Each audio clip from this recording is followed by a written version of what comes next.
వృద్ధి చెందుగా కానీ కూడా ఉండాలని కోరుకుంటున్నాము. ఇది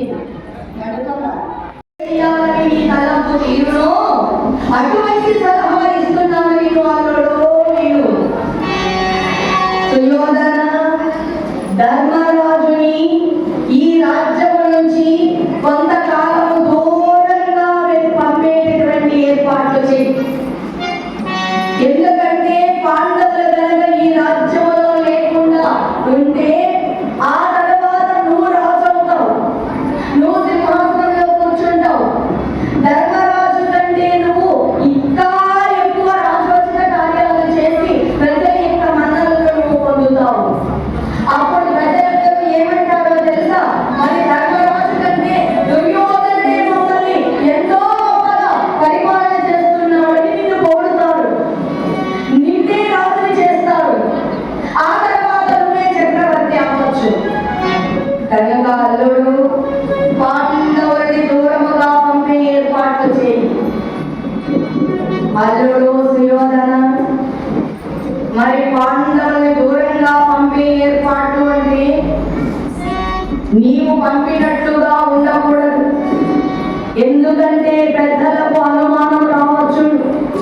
అప్పుడు ప్రజలందరూ కూడా నీపై నిందలు వేస్తారు. అలాంటి అనుమానం రాకుండా వారిని దూరంగా పంపాలి అంటే వారణావతానికి పంపే ఏర్పాట్లు చేయాలి. వారణావతం అంటే ఏంటంటే కాశీ పట్టణం, వారణాసి కాశీ. ఆ యొక్క కాశీకి పంపేటటువంటి ఏర్పాటు చేయి. కాశీలో వారు కొంతకాలం తీర్థయాత్ర పొమ్మన అక్కడ ఉండేదారు. మరి వారిని అక్కడే మనము ఇక శాశ్వతమైనటువంటి లోకాలకు పంపే ఏర్పాట్లు చేయవచ్చు. కనుక ఈ ఏర్పాట్లన్నీ కూడా చేయమని శకుని సలహా ఇచ్చాడు. మీ తండ్రితో నయానో భయానో బెదిరించో ఏదో రకంగా పాండవులని వారణాసికి పంపే ఏర్పాట్లు చేయనుడు మీ తండ్రితో చెప్పి అని శకుని చెప్పగానే దుర్యోధనుడు తన మామనిచ్చిన సలహాను అనుసరించి శభాష్ మామ, తప్పకుండా మా తండ్రితో వెళ్ళి ఈ విషయాన్ని సంప్రదిస్తాను అని చెప్పి దుర్యోధనుడు తన తండ్రి దగ్గరికి బయలుదేరాడు. తన తండ్రితో ఇలా అంటున్నాడు,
దుర్యోధన అంటున్నాడు, తండ్రి మమ్మల్ని ఊరు పేరు లేనిటువంటి వాళ్ళు చేశారు కదా తండ్రి, ఊరు పేరు లేనిటువంటి వాళ్ళు చేశారు కదా, లేకపోతే ఏంటి తండ్రి మీరు చేసిన పని?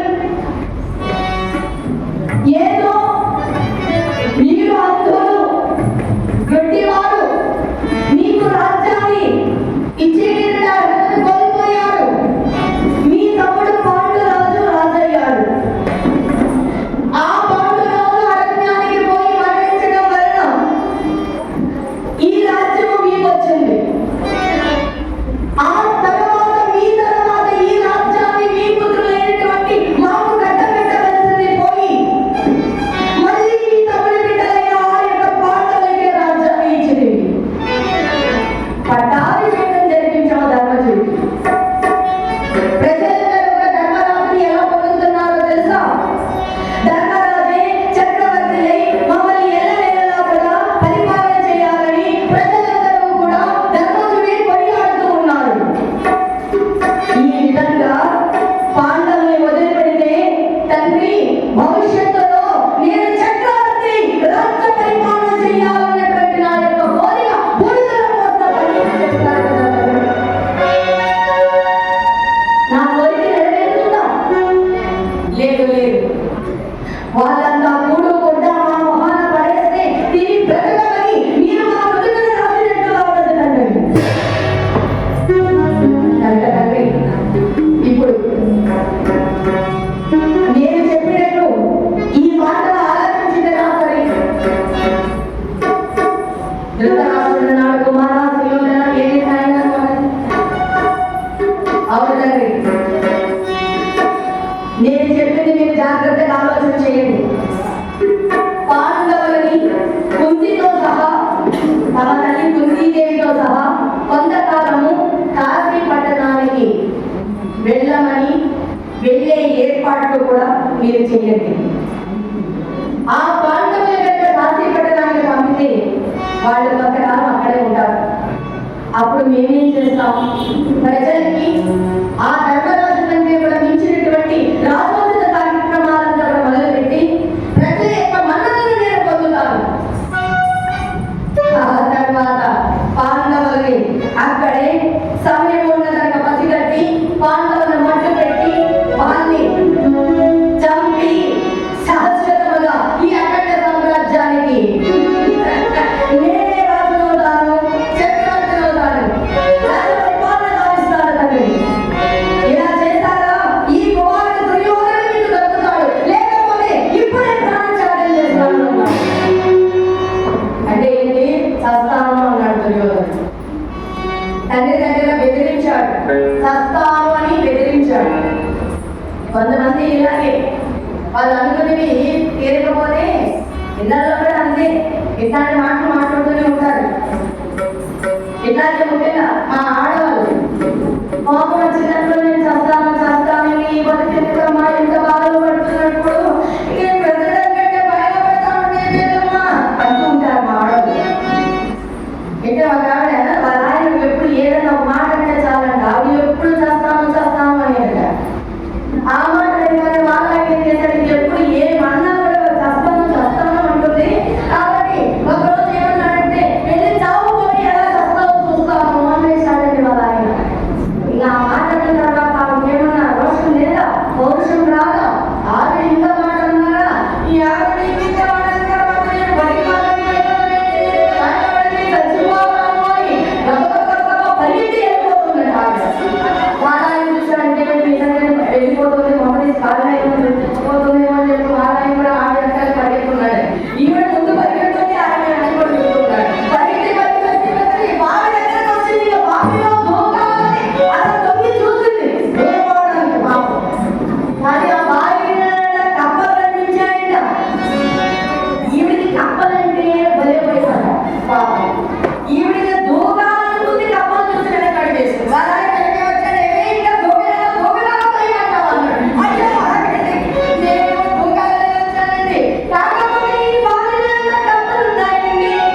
కాశీపట్నం అమ్మే ఏర్పాటు చేయండి అని చెప్పి దుర్యోధనుడు వెళ్ళిపోయాడు. ఈ దుర్యోధన చెప్పి వెళ్ళిపోతే ధృతరాష్ట్రుడు దీనికి ఒక మంచి పథకం ఒకటి ఏర్పాటు చేశాడు. ఏమిటా పథకము? పాండవుని కాశీ పట్టణానికి పంపడానికి ధర్మరాజు దగ్గరికి కొంతమంది బ్రాహ్మణోత్తముల్ని పంపించాడు. ఎందుకు? కాశీ పట్టణ విషయాల గురించి, విశేషాల గురించి, కాశీ నగరం గురించి ధర్మరాజు చెప్పడానికి.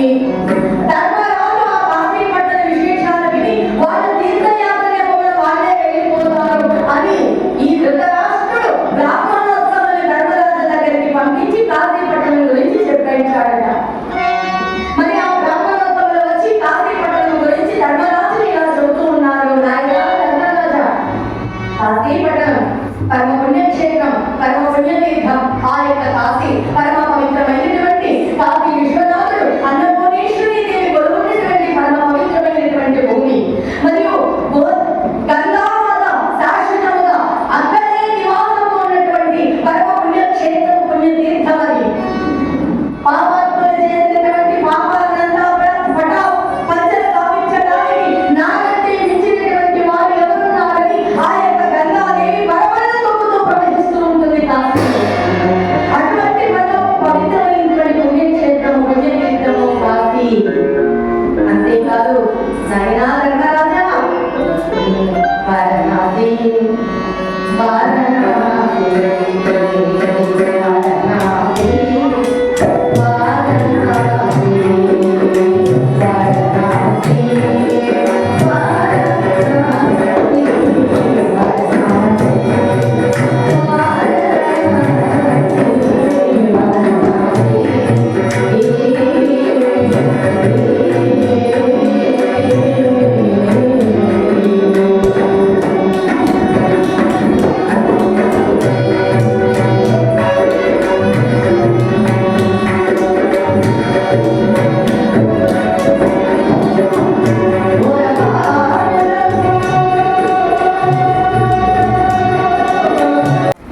ఎంతో పవిత్రమైనటువంటి పుణ్యక్షేత్రం. ఆ యొక్క కాశీ పట్టణంలో ఎటువంటి వారు ఉంటారో తెలుసా? ఘోరమైనటువంటి పాపాలు చేసినటువంటి వారికి అది నిలయం. మరియు కుష్ఠరోగులు, సంసార భవబంధాలు తెచ్చుకొని వెళ్ళిపోయినటువంటి వారు ఆ కాశీ పట్టణంలో నివాసం ఉంటారు. అదేమిటండి? పవిత్ర భూమి అన్నారు, పుణ్యక్షేత్రం అన్నారు, పాపాలు చేసిన వాళ్ళు ఉంటారా ఆ పట్టణంలో? మరి ఘోరమైనటువంటి పాపాలతో పాటు కుష్ఠరోగులు నివసిస్తూ ఉంటారా? సంసార భవబంధాలు తెచ్చుకొని సంసారాలు వదిలిపెట్టి తెలిసిపోయినటువంటి సన్యాసులు ఉంటారా? అది వచ్చి పవిత్రమైనటువంటి పుణ్యక్షేత్రమా? అందుకే అటువంటి వారికి అది పరమ పవిత్రమైనటువంటి పుణ్యక్షేత్రమే. పాపాలు చేసిన వాళ్ళు మా యొక్క పాపాలంతా పటాపంచలు చేస్తాడు ఈ యొక్క కాశీ విశ్వనాథుడని కొలువు తీరి ఉండేటటువంటి పవిత్ర భూమి గంగామాత. అక్కడ కనుక స్నానం చేస్తే గంగలో సకల పాపాలంతా కూడా పటాపంచలైపోతాయిట. అందుకే తీర్థయాత్రలు, పుణ్యక్షేత్రాలు, పుణ్యతీర్థాలంతా కూడా దర్శించాలి. మరి మనం అప్పుడప్పుడు అని ఎందుకు చూడాలంటే ఆ పుణ్యతీర్థాలలో కనుక స్నానం చేస్తే మనం చేసినటువంటి పాపాలంతా పటాపంచలు చేస్తాయట ఆ యొక్క గంగా జలాలంతా కూడా. కనుక మొన్న కూడా మనకు త్రివేణి సంగమం అని మరి ఒక 12 సంవత్సరాల తర్వాత కుంభమేళ జరిగింది. అక్కడికి అనేక వేల లక్షల మంది మహాత్ములు ప్రతి ఒక్కరు కూడా వెళ్ళి స్నానమాచరించారు. ఎందుకంటే మన పాపాలంతా కూడా గంగామాత స్వీకరిస్తుంది అని చెప్పి. అరణ్య తీర్థము, పుణ్యక్షేత్రము ఆ యొక్క కాశీ పట్టణం. అక్కడ అనేక మంది ప్రాణాన్ని విడిచిపెట్టాలి ఆ భగవంతుడి యొక్క సాన్నిధ్యంలో ప్రాణం విడిచుకొని మరి కూర్చుని ఉంటారు. ఆ పుణ్యక్షేత్రం అక్కడే మరణించాలి. కానీ అది అందరికీ సాధ్యమవునా? ఆ క్షేత్రంలో మరణించాలి. కాశీ విశ్వనాథ సాన్నిధ్యంలో ప్రాణాలు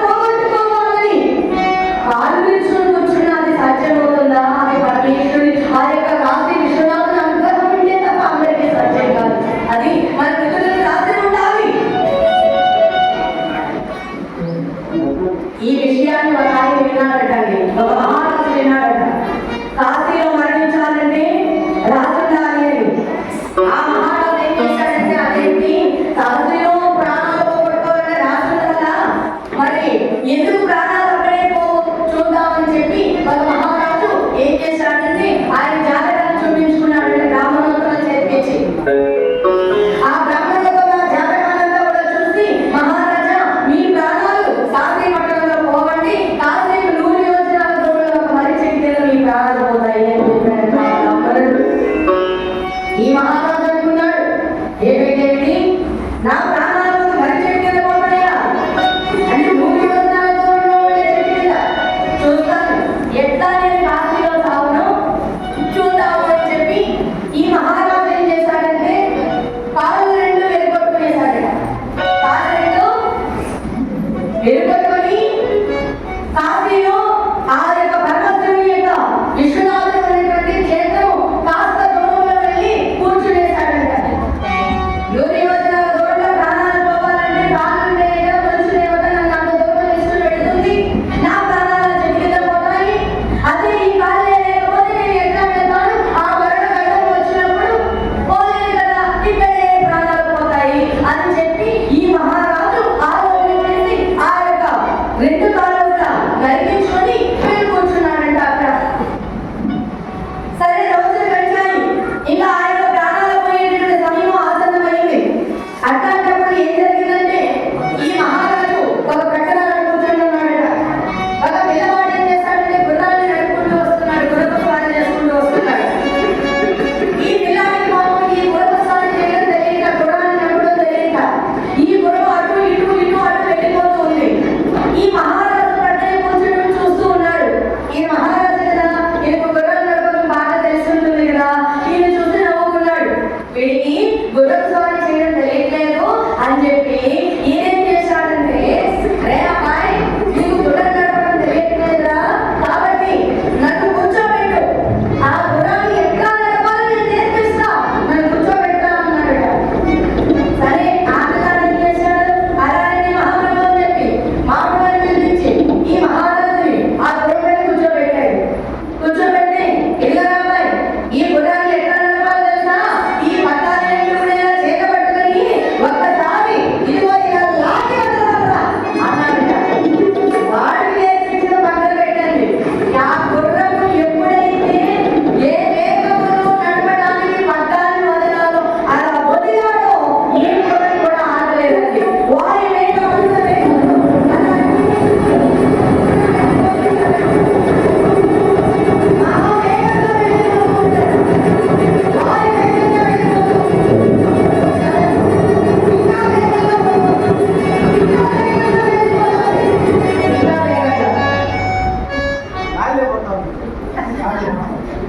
గాలిలో పోతుంది కాబట్టి సౌందర్య బాగుందండి. మహావేగంగా వెళ్ళి 100 యోజనాల దూరంలో ఉండేటటువంటి మర్రి చెట్టుకు ఈ మహారాజును తీసుకుని వెళ్ళి ఆ మర్రి చెట్టు వేసి మరి మహారాజుని ఆ మర్రి చెట్టు వేసి ఆ ప్రాణాలు తీసేసింది ఆ యొక్క గుర్రం. మహారాజు ప్రాణాలు మర్రి చెట్టు కిందనే పోయాయి. ఎప్పుడైతే మహారాజు ప్రాణాలు అక్కడ పోయారో ఈయన కాళ్ళు 2 విరుచుకుని కూర్చున్నా కూడా ఆయన ప్రాణాలు స్వామి దగ్గర మాత్రం పోలేకపోయాయి. అంటే ఆ యొక్క విశ్వనాథుని యొక్క సాన్నిధ్యంలో ఆయన వర్ణించలేకపోయారు. చూసారా మహారాజా ధర్మరాజా, విన్నారు కదా, కాశీపట్టణం అంత పవిత్రమైనటువంటి పుణ్యభూమి, పుణ్యక్షేత్రం, పుణ్యతీర్థం. ఆ కాశీ విశ్వనాథుడు భక్తుల పాలిట కల్పవృక్షంగా ఉండేటటువంటి మహానుభావుడు. అటువంటి పుణ్యక్షేత్రంలో చూడదగినటువంటి ప్రదేశాలు, ప్రాంతాలు ఎన్నెన్నో ఉన్నాయి. హరిశ్చంద్రుడు నాటి కామయ్యి ఇవాళ ఉన్నటువంటి భూమి కూడా ఆ చోటనే ఉంది, హరిశ్చంద్ర ఘాట్ అని. మరి చనిపోయినటువంటి వారికి పిండ ప్రదానాలు పెట్టేటటువంటి చోటు కూడా కలదు. మరి అలాంటి ఎన్నో విశేషాలంతా కూడా చెప్పాడండి ఆ యొక్క బ్రాహ్మణోత్తములు ధర్మజుడికి. ఆ యొక్క ధర్మరాజు మనసులో కూడా అనుకున్నాడు, అయితే అటువంటి పవిత్రమైనటువంటి పుణ్యక్షేత్రాన్ని మేము కూడా ఒకసారి దర్శించి వస్తే ఎంతో బాగున్నది కదా, పెళ్లి కావాలి అని మాత్రం కలిగిందంట ధర్మరాజు. ఈ విషయాన్ని తెలుసుకున్నాడు ధృతరాష్ట్రుడు. తెలుసుకుని ఆ యొక్క పాండవులు అప్పుడే పిలిపించాడంట. పాండవులను పిలిపించి ఈ విధంగా చెబుతున్నాడంటండి. ఏమని? ఆయన ధర్మరాజా,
పెరిగి పెద్దవాళ్ళైన ధృతరాష్ట్రుని సాన్నిధ్యంలోని వాళ్ళందరూ కూడా ఇద్దరు అంటే కౌరవులు పాండవులు. అట్లాంటిది మరి నాకు కౌరవుల కంటే కూడా దుర్యోధనాదుల కంటే కూడా మీరంటే నాకు ఎంతో ప్రేమ. కాబట్టి కుమారా, మీ తండ్రి పాండురాజు మరణించినప్పటి నుంచి ఇప్పటి వరకు కూడా మీ తండ్రి పేరులో ఏ శాసనమా కూడా చేయలేదు. కనుక నాయన ధర్మరాజాను కాశీ పట్టణానికి మీరందరూ కూడా మీ కన్న తల్లి కుందీదేవి వెంట పెట్టుకుని కాశీ పట్టణానికి వెళ్ళి కొంతకాలం అక్కడే నివాసం ఉండి అక్కడ అనేక దాన ధర్మాలంతా కూడా చేసి మరి క్షేమంగా తిరిగి రండి నాయన అని ఆ యొక్క ధృతరాష్ట్రుడు ధర్మరాజానికి చెప్పాడు. అప్పుడు ధర్మరాజు అన్నాడు, పెద్ద తండ్రి, నా మనసులో కూడా అనిపిస్తూ ఉంది, కాశీ పట్టణానికి వెళ్ళి వస్తే బాగుండును, ఆ యొక్క పరమ పుణ్యక్షేత్రము పుణ్యతీర్థము కదా, దాన్ని దర్శించి రావాలని నాకు కూడా మనసులో ఉంది అన్నాడు. అలాగే మేము కూడా తప్పకుండా కాశీ పట్టణానికి వెళ్ళి వస్తాము. ఈ విషయం విన్నాడు దుర్యోధనుడు. తెలుసుకుని తన మిత్రుడైనటువంటి పురోచనుని పిలిచాడు. రాయ్ పురోచన, ఇలా రావా అన్నాడు. చెప్పండి మహారాజా అన్నాడు. నా తండ్రి నేను పాండవుని వారణావతము పంపుచుండే, నీవు నాకు అంతరంగ హితముగాను కేవలము పార్వతీ మహారాజ సరిన సంధ్యాత్మజ యుత సమిత్య కాంతార విశాల చతుశ్యాల వారినందరూచి వారి రామకము నాకు ఎల్లవరికి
పిల్లగా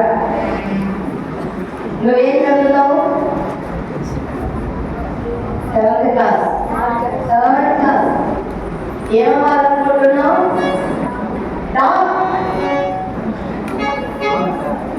డాక్టర్. ఆ పక్కన ఇప్పుడు ఈ సాఫ్ట్వేర్ ఇంజనీర్ అవుతావు. ఇప్పుడు సాఫ్ట్వేరే అవ్వచ్చు, కానీ ఈ ఇంజనీరింగ్ చదివిన ప్లానింగ్ ఇల్లు కట్టే ప్లానింగ్ కూడా చేస్తారు కదా, ఆ విషయం కూడా నీకు గుర్తుంటుంది కదా. నీకు ఇల్లు ఎలా కట్టాలి కట్టా కూడా. సరేనా?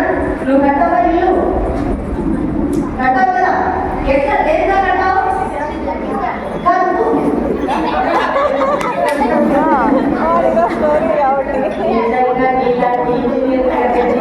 కట్టమంటే నీకు పెట్టేస్తాను. ఇంటి ఎట్లా కట్టామని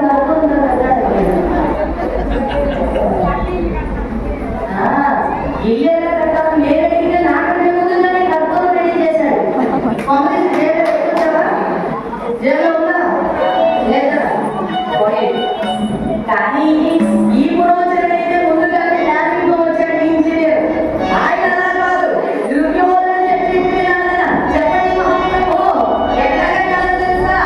ఇల్లు గట్టిగా నూరేళ్ళు బాగా స్ట్రాంగ్ గా ఉండాలని మరి ఇసుక సిమెంట్ మరి అలాగే ఇనుము ఇటువంటి వస్తువులంతా వాడకూడదు. మరి ఎలా మాత్రమో నిప్పు అలా చూపిస్తే అడ్డుకోవాలి. కట్ట వస్తువులు వాడు నెయ్యి అలాగే లక్క మరి పలుచాటి కర్రలు. ఆ కొయ్య ఇంటికి ఎలా ఉపయోగించాలో తెలిసిన పలుచాటి కల్పన తెచ్చి ఉపయోగించి నిప్పు చూపిస్తే చాలా పట్టుకుపోవాలి. అట్లాంటి ఇల్లు లక్క కట్టుకో అన్నాడు. అలాగేనండి, అటువంటి లక్క ఇంటిని నిర్మించి మేము చెప్పినప్పుడు ఆ ఇంటికి నిప్పు పెట్టి ఆ పాండవులను అందులో ఉంచి వారిని చంపి వారి యొక్క చితాభస్మాల దగ్గర నాకు తెచ్చి సమర్పిస్తే పురోచన నిన్ను బంగారంలోనే పాటేస్తానురా, లేదనుకో నిన్ను కోటిలో పాటేస్తా, జాగ్రత్త పో అన్నాడు. అలాగే మహాత్ముడు పెడతానని అన్నాడు. పాపం వీడికి పాండవుల్ని లక్క ఇంటిలో పెట్టి చంపినా వీడు అదృష్టం కొద్దీ బంగారంలో పాతేయడం గ్యారెంటీ దుర్యోధనుడు. వాళ్ళు చంపలేదనుకో వీడిని గోతిలో పాతేయడం గ్యారెంటీ. మొత్తానికి వీడు ప్రాణాలు పోవడం మాత్రం గ్యారెంటీ అన్నాడు. పురోచనుడు వెళ్ళిపోయాడు కాశీ పట్టణానికి. పాండవులు ఉండడానికి నివాసాన్ని ఏర్పాటు చేస్తాడు. అక్కడ లక్క ఇల్లు ఏర్పాటు చేస్తూ ఉన్నాడు. లక్క ఇల్లు కడుతూ ఉన్నాడండి. లక్క ఇల్లేమో సిద్ధమైపోయింది. మరి ఇంకా పాండవులు బయలుదేరాలి. పాండవులు బయలుదేరడానికి తన కన్నతల్లైనటువంటి కుంతీదేవిని వెంట పెట్టుకొని ఒక శుభముహూర్తంలో కాశీ పట్టణానికి బయలుదేరుతూ తమ యొక్క పెద్దతండ్రైన ధృతరాష్ట్రుల వారి దగ్గర ఆశీర్వాదం తీసుకొని ఇక తన పెద్దతండ్రైనటువంటి విదురుడికి కూడా ఈ యొక్క మాట చెప్పి విదురు వారి దగ్గర కూడా ఆశీర్వాదం తీసుకున్నారని చెప్పి విదురు మహాశైల వారి దగ్గరికి వచ్చాడండి.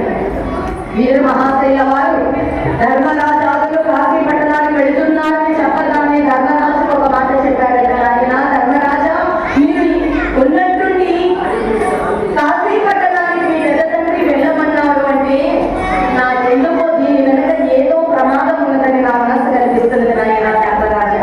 ఎందుకంటే నాకే కుమారుడు ఎదురుండదు నాయన నీ అమాయకులు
లక్క ఇంటికి తీసుకువెళ్ళాడు.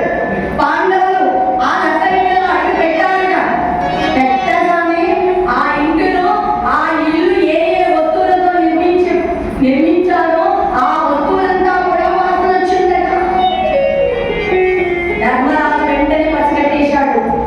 మరి ఆ యొక్క గృహంలో ఆ లక్క ఇంటిలో వెళ్ళి ఆ గోడల రవ్వంత గిల్లి వాసన చూశాడట.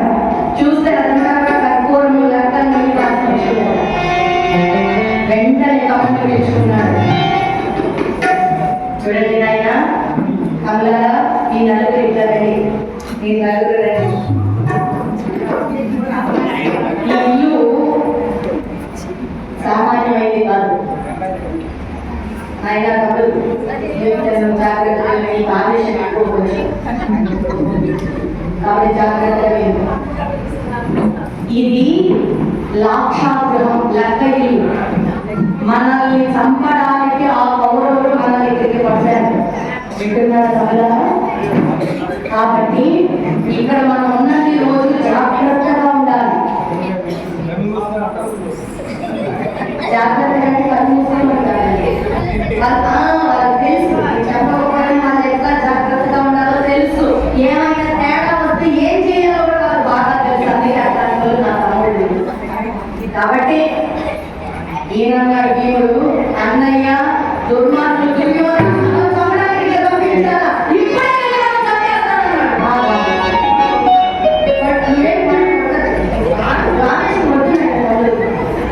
భీముడు పెట్టి ఆవేశపడుతున్నాడు. అన్నయ్య శాంతింపజేశాడు. నేనున్నాను కదా, తగిన సమయం చేసుకున్నా, ఇప్పుడు మాత్రం జాగ్రత్తగా ఉంటాను. కానీ మీరు ముగ్గురు మాత్రం అక్కడ కూర్చోండి. ఇంకొక మాట చెప్పేస్తాను, ఎందుకంటే మనల్ని రక్షించేది. చూడైనా నువ్వు ఇక్కడ ఉన్న రోజులు నువ్వు పని చేయాలి. వద్దొద్దు, ఇప్పుడు ఇంకా కాలేదు, ఊరుకోండి. ఇప్పుడు ఆ విషయం నీకైతే సరే. ఇక్కడ విన్నాయన నువ్వు పగలంతా కూడా బాగా తిను, నీ ఇష్టం వచ్చినట్టు తిను, కానీ రాత్రి మాత్రం నేర్చుకోవాలి. అది కష్టమేనంటావా?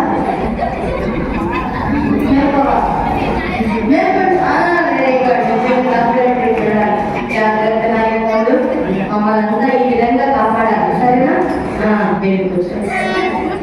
భీమసేనుడు కూడా అలాగే అన్నయ్య, అలాగే మీరు చెప్పినట్టుగానే సరే తమ్ముడు, మనం ఇక్కడ ఉన్న రోజు జాగ్రత్తగానే ఉండాలి అన్నాడు భీమసేనుడు. ఈ విధంగా భీముడికి చెప్పాడు, నాయన సోదర భీమసేన, నువ్వు మమ్మల్ని అందరినీ కాపాడగలిగిన వాటిని ఇప్పుడు ఉండే రోజు మా పిల్లలు ఎదురు చెప్పిన మాట నిజమే. ఆ దుర్మార్గమే మనకు ప్రమాదం చేయాలని పట్టినట్టుగా ఉంది. ఇది అక్కయ్యి, ఇక్కడ ప్రమాదం జరుగుతుంది, జరగబోతుంది కూడా. మన జాగ్రత్తలో మనం ఉండాలి ఉన్నన్ని రోజులు అని భీమసేనుడికి పగలంతా ప్రతిని రాత్రి మేల్కోవాలని చెప్పి ధర్మరాజు ఆజ్ఞాపించాడు. వాళ్ళు కూడా సరే అన్నారు. ఇంకా ఆ పాండవులకు సేవ చేయడానికి క్రోచరుడు 5 మందిని సేవకులు తీసుకొచ్చి పెట్టాడని పాండవులకి. కుంతీదేవికి ఆవిడకు కూడా ఒక సేవకురాలి. ఈ 5 మందికి కూడా తల్లి అయినటువంటి నిషాదాంగన, ఆమె 5 మంది కొడుకులు. నిషాదాంగన నుంచి కుంతీదేవికి సేవ చేయడానికి ఆ 5 మంది కొడుకులు కూడా పాండవులకి. ఈ విధంగా ఆ యొక్క లక్క ఇంటిలో పాండవులందరూ కూడా నివాసం లేని వారి యొక్క సేవలతో కాలం గడుపుతూ ఉన్నారు. కాశీపట్నంలో పాండవులందరూ కూడా. ఈ సందర్భాన నాగేంద్రపురం వాస్తవ్యం కీర్తిశేషులు కనుక ముహూర్తం పెట్టాలి. పురోచరుడు ఆ లక్క ఇంటిలో పాండవులు పెట్టినందుకు లక్క ఇంటికి నిప్పు పెట్టి వాళ్ళని చంపాలి. ఆలోచన చేస్తాడు ఇక్కడ హస్తినాపురంలో దుర్యోధనుడు. మామా శకుని మామ, పాండవుని లక్క ఇంటిలో చంపడానికి ముహూర్తము. అల్లుడు సుయోధన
మరి మీరందరూ కూడా ఇందులో ప్రవేశించి అరణ్యంలోకి మీరు జాగ్రత్తగా ప్రాణాలు కాపాడుకోండి అని చెప్పి ఆ యొక్క కనికుడు అక్కడి నుంచి బయలుదేరి వచ్చేస్తాడు.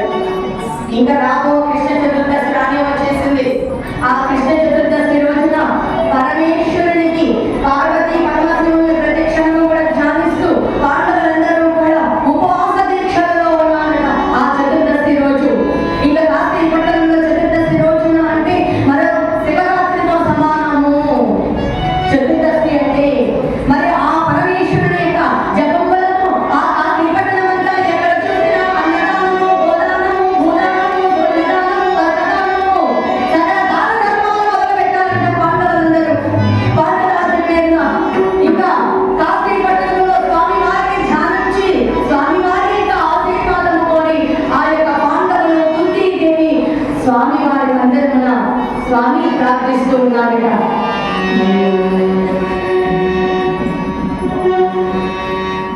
ఓంకారనాదాలు సంతానము గానమే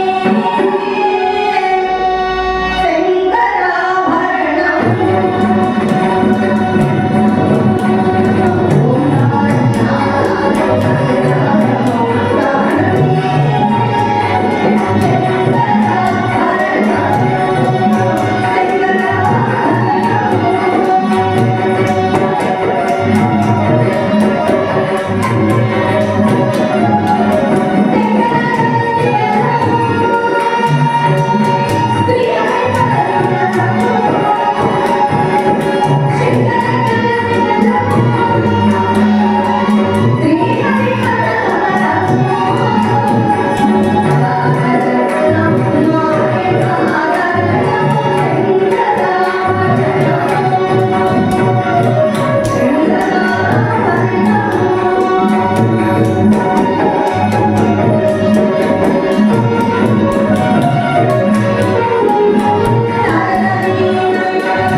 భీమసేనుడు సాయంత్రంలోకి వెళ్ళిపోయాడు. గొర్రెలు పెట్టి మరి నిద్ర వచ్చేస్తున్నట్ట భీముడికి.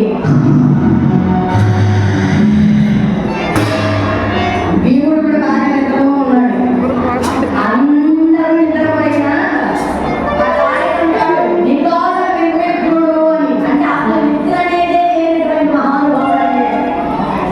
నిద్రపోయి ఉన్నాడు వాళ్ళందరూ మేల్కొల్పుతాడట. ఎవరాయన? శ్రీకృష్ణుడు. ఆ శ్రీకృష్ణ పరమాత్మ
భీమసేనుడు బాధపడుతూ ఆలోచన చేస్తూ అలా చూస్తాడంట. కానీ పట్టణంలోకి చూస్తే ఆ మంటలు, ఆ లక్క ఇంటి మంటలు మండుతూనే ఉన్నాయంట. ఆడనే లేదు. ఎందుకంటే కట్టుకోబెట్టిన ఆడిపోతుంది. పర్వాలేదు, కట్టుకోబెట్టి చాలాసేపు వెళ్తుంది. మన అందరూ ఏమైనా లక్క తెచ్చి వేస్తారా?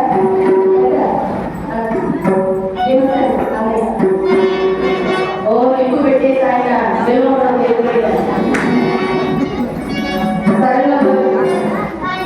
ఇంకా త్వరలో నుంచి రావాలంటే కొంచెం టైం పడుతుంది. సరే, అక్కడ కూడా లక్కడిలో ఇంకా మంటలు పడుతూనే ఉన్నాయంట. దేవసేన చూశాడు. కానీ ఆ లక్కడిలో మరణించింది ఎవరు? వాళ్ళు మరణించారా? లేదు. మరి ఎవరు మరణించారు? నిషాదంగన, ఆమె కొడుకులు 5 మంది, పురోచనుడు, వీళ్ళు 6-7 మంది మాత్రమే లక్కడిలో మరణించారు. అంటే ఆ నదిలో ఆవులైపోయారు.